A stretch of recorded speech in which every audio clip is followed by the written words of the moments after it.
बिस्मिल्लाहिर्रहमानिर्रहीम। अगर आपको दौड़ते हुए शिन में पेन होती है यहां पे और आपके लिए चलना मुश्किल हो गया है, आप कहीं उम्रे पे गए हैं, आप स्पोर्ट्स एक्टिविटीज कर रहे हैं, आप फुटबॉलर हैं और आपको यहां पे पेन है, तो 4 एक्टिविटीज ऐसी करेंगे दिन में 2 दफा 30 रेपिटेशन के साथ और आपकी ये पेन, शिन की पेन खत्म हो जाएगी। आपने बिल्कुल सीधा खड़े होना है और अपने पंजों को ऊपर उठा लेना है।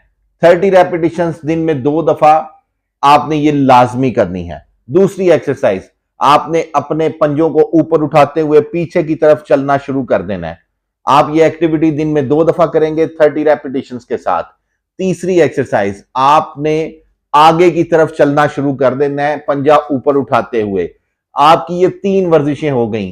चौथी वर्जिश, आपने जमीन पर बैठ जाना है और अपनी एक टांग को ऊपर उठाना है, फिर दूसरी टांग को ऊपर उठाना है।